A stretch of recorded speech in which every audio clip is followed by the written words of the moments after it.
Olá pessoal, aqui é o irmão Josué. E no vídeo de hoje eu vou dizer por que eu sou arminiano clássico. Bora ver isso? Roda a vinheta.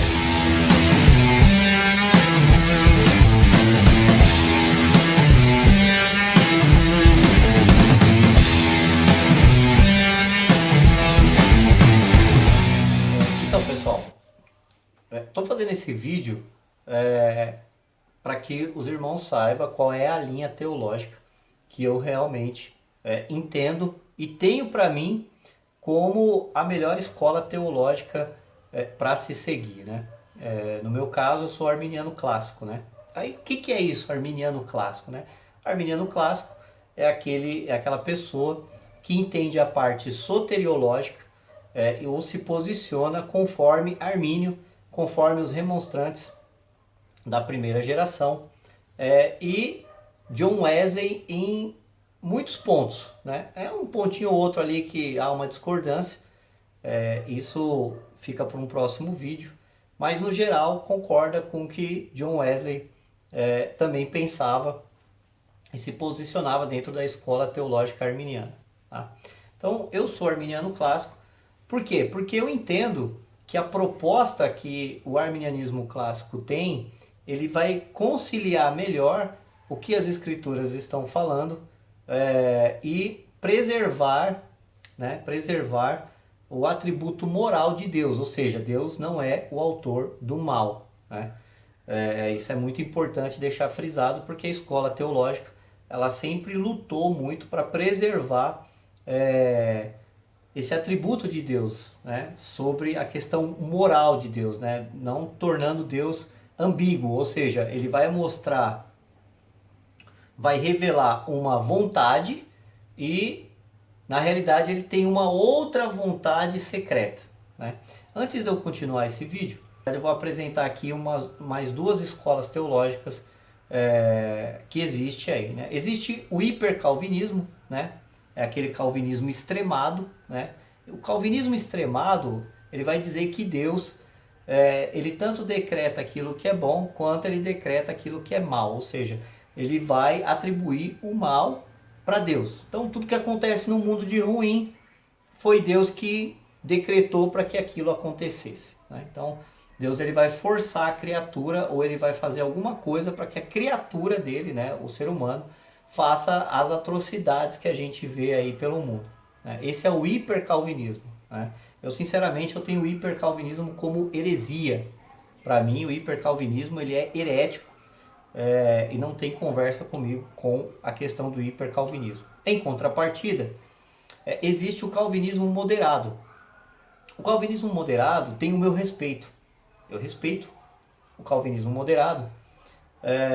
Não que eu concorde com ele, né? Mas eu respeito ele. Por quê? Porque o calvinismo moderado ele vai criar mecanismos, né, para que o atributo moral de Deus não seja comprometido. Tá? Assim, se ele consegue fazer isso com excelência ou não, é uma outra questão para um próximo vídeo. Tá? Mas eu respeito o calvinismo moderado. Por quê? Porque o calvinismo moderado ele tem essa preocupação. Né? Ele se preocupa com essa questão. Diferente do hipercalvinismo, que não se preocupa com isso e que vai dizer que Deus realmente força as pessoas, que Deus realmente decreta aqueles pecados absurdos e que o ser humano vai ter que fazer, quer queira, quer não, enfim. Tá? Então, o hipercalvinismo comigo não tem nem conversa, para mim é herético, não tem base bíblica, não tem posicionamento bíblico e ele não tem vontade nenhuma em preservar a vontade moral. Já o calvinismo moderado, ele tem essa preocupação e sempre que você pegar algum material do calvinismo moderado, você sempre vai ver que eles sempre vão repetir a mesma questão, dizendo que Deus ele não é responsável pelo pecado e ele vai criar alguns mecanismos para afastar essa questão da parte de Deus. Se ele consegue fazer isso ou não, como eu disse, fica para um próximo vídeo. Né?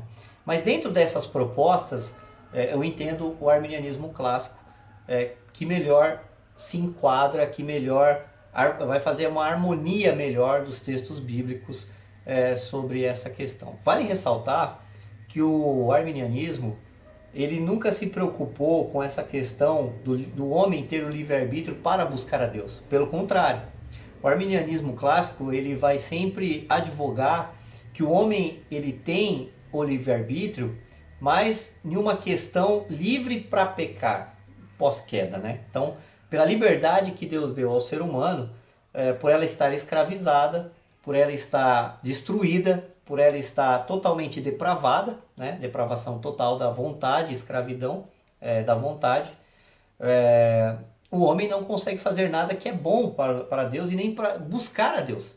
Então, o arminianismo clássico, Jacó Armínio, principalmente John Wesley, eles vão dizer que o homem por si só ele não pode buscar a Deus, ele depende da ação da graça de Deus para a vida dessas pessoas, ou seja, essas pessoas só passam a fazer alguma coisa boa quando a graça vem sobre essas pessoas e essas pessoas então não resistem à graça de Deus e aí sim ela começa a fazer e querer e buscar algo bom, né? Então o arminianismo tem esse entendimento.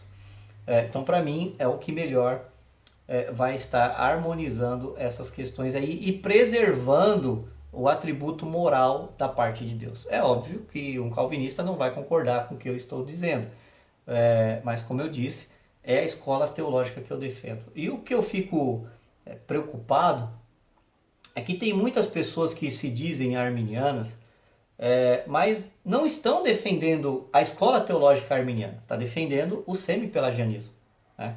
Eu tenho usado nesses meus últimos vídeos bastante a declaração de fé das Assembleias de Deus na parte soteriológica, né? Na doutrina do pecado e na doutrina da salvação. Tá aqui, ó, né?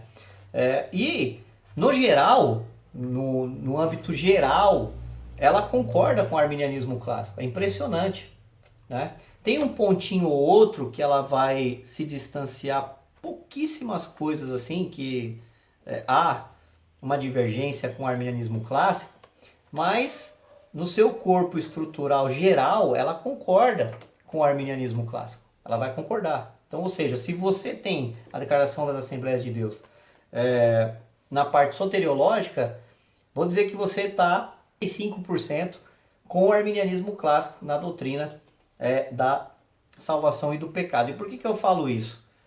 Eu fui fazendo anotações, não sei se vocês podem ver aqui, tá vendo? Essa coisinha amarela aqui. Eu fiz anotações sobre o que o texto está dizendo aqui, o que a declaração de fé está falando e o que Armínio falou. Então, eu coloquei aqui o livro, páginas e tudo mais, o que a remonstrância falou também sobre essas questões, ó, outro aqui e assim vai. Para quê? Para fazer o paralelo, para comparar. Será que essa parte aqui bate com o que Armínio falou? Será que o que a declaração de fé na parte soteriológica bate com o que a remonstrância falou? E no geral, ela está em conformidade na parte soteriológica, né? E às vezes eu vejo pessoas que defendem instituições, defendem pastores, defendem ministérios e se esquece de defender a palavra de Deus. Se esquece de defender a escola teológica da qual diz que faz parte. Ou seja, se você diz que você é arminiano, você precisa ver se os ensinamentos que estão sendo falados, ensinados, etc., bate com o que o arminianismo realmente defende, né? E se você não tem condições de comprar materiais arminianos para ver o que está acontecendo, compra uma declaração de fé das Assembleias de Deus. Vá na parte da doutrina do pecado, vá na parte da doutrina da salvação. Você vai ver, você vai aprender. Com certeza você vai ensinar aquilo que o arminianismo clássico ensina na doutrina da salvação, né?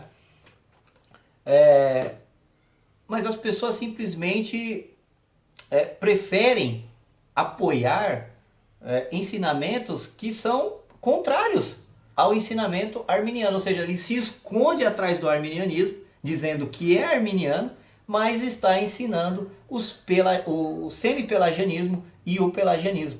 Esse livro aqui, ó, eu indiquei no outro vídeo que eu fiz, é baratinho, custa R$14. Compre esse livro e compre esse livro, ok? Para você ler, para você ver o que realmente o que está acontecendo dentro dos ensinamentos teológicos, dentro do que o seu pastor ensina, o que o seu ministério está ensinando, o que a escola bíblica está ensinando. É importante essas coisas, são coisas baratas, né? A igreja brasileira hoje sofre muito com uma teologia contrária ao arminianismo. E não sou eu que estou dizendo só isso. Ó, esse livro aqui, ó, da coleção também, Arminianismo Clássico, o que é a teologia arminiana, do Wellington Marinho, pastor assembleano, é pastor assembleano ele, ok? Ele vai dizer que a teologia semi-pelagiana, ela é evidenciada dentro dos púlpitos das Assembleias de Deus. Não sou eu que estou dizendo, tá aqui, ó. Antes de você ir aí nos comentários aí, começar a falar que eu não sei o que eu estou dizendo, que eu não sei o que eu estou falando, tá aqui, ó. Olha aqui, ó. A fonte, ao contrário de muitos comentários aí que aparece, contrariando aquilo que eu estou falando, e você tem toda a liberdade de fazer isso, mas não traz fonte. Eu estou dando fonte, tá aqui, ó.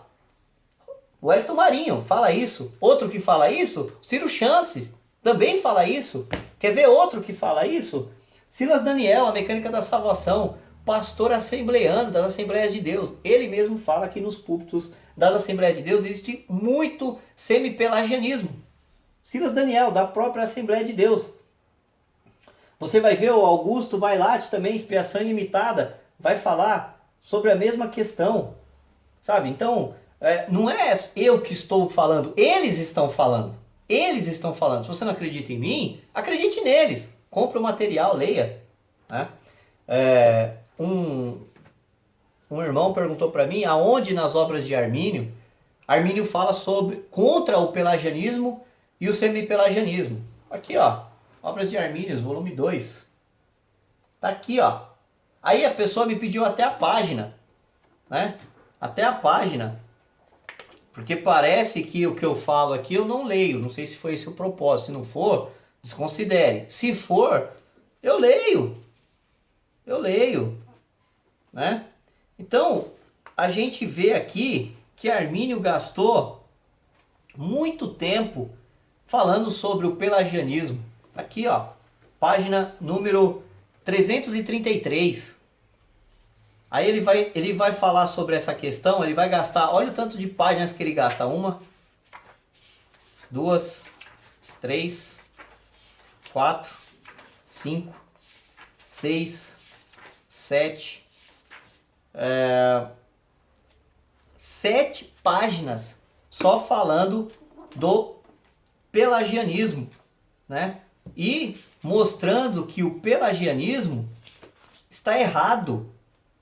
Está errado. Quer ver aqui, ó? Aqui, ó. Está aqui, ó. Ok? O semi-pelagianismo e o pelagianismo, eles estão interligados. Os dois defendem que o homem pode dar o primeiro passo a Deus. Os dois defendem que a graça de Deus não é necessária como ponto principal para que o homem chegue a Deus. Os dois vão dizer que o homem não é depravado totalmente. O pelagianismo e o semi-pelagianismo. Então Armínio gasta 7 páginas falando contra essa heresia. Né? Então tá aqui, ó. Aqui. Né? Então, eu sou arminiano clássico porque eu entendo que essa é a melhor posição teológica para harmonizar as escrituras e para